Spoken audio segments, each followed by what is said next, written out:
To anyone listening, if you've lost a foot, we might have found it. And but only thing I have to say is this foot has a high probability of a hallux rigidus, a very stiff first toe. So if you want it back, we can always give it to you, but it's a very non-functional foot.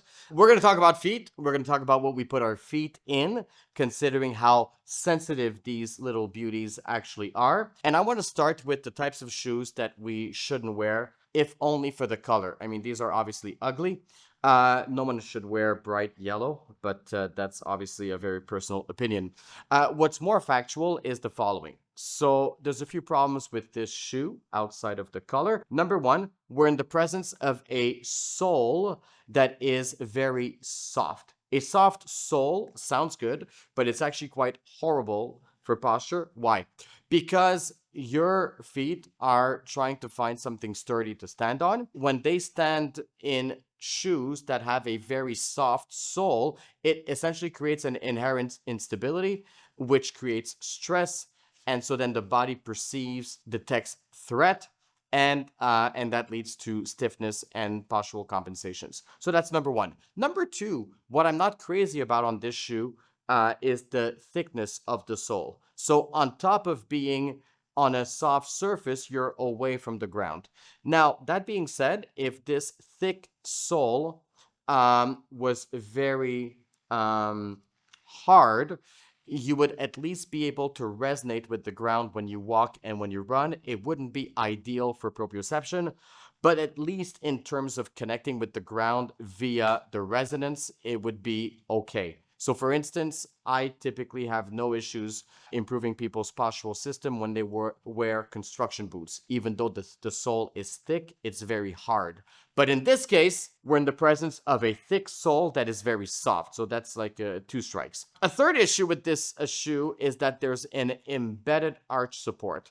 And the receptors of the skin of your feet at the level of the internal arch, they're so sensitive that they essentially don't tolerate any deviation from the norm, which would be a completely flat sole. So what happens is this: when you go beyond the threshold of depolarization of these receptors, you stretch them beyond their comfort level. These cutaneous receptors stop sending optimal information to the central nervous system, and to stand upright, the body then has to tilt and rotate and compensate. So we don't recommend anything that looks close to this, although fashionable, because it doesn't work with human physiology, quite frankly.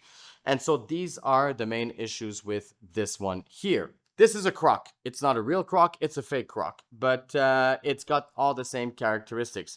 So obviously it's ugly. But this is what kids wear these days. I'm convinced they'll look back 10 years from now and think this was a mistake, just like I was wearing fluorescent, and obviously no one thinks this is cool anymore. Two things with this one: same issues, just different shoe. Very thick and soft sole, very small but embedded internal arch support, and they're ugly. I mean, it's absolutely just blah. We do recommend what's called a Saguaro shoe or boot for a few reasons. I was told by Saguaro by a good friend of mine, posturologist and strength coach Yann Joseph of La Zone Sportive on the South Shore of Montreal. So three things.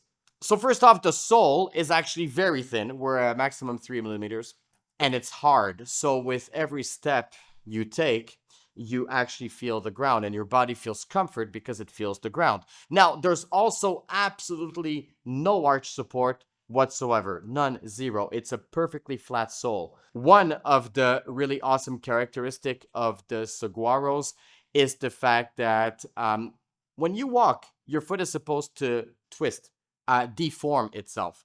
There's 26 bones in a given foot, and so that was made to move, and in a way it was made to move on the long axis of the second toe, and ideally you wear a shoe that allows your foot to move. The idea with a good shoe is that you don't feel like you're wearing one, And with the Saguaros, that's one of the main advantages is how much it allows your foot to move naturally. Now, if your foot ends up like this, you're in trouble. But if your shoe would allow it, it's a phenomenal shoe. And if you want to have optimal results, we get rid of the insert in them. First off, what we did a few years ago is we would cut off the arch support because the insert itself was embedded with an arch support. It was very small. It was very, very flexible. It was enough to disrupt the quality of information that the cutaneous receptors would send to the nervous system. So we get rid of that. But in recent months, even what we found is that even just the softness of the sole without the arch support is still enough to create compensations. So we get rid of the sole. We're left with a phenomenal option, which also has a wide toe box. And that is the number one advantage I find with Saguaros over the other types of minimalist shoes that we've used. It's the wide toe box. Makes them uglier than others because you look like Ronald McDonald. But in terms of comfort, in terms of being able to grip the ground with your toes, it's just a phenomenal option. They're also well priced. So Saguaros for the win.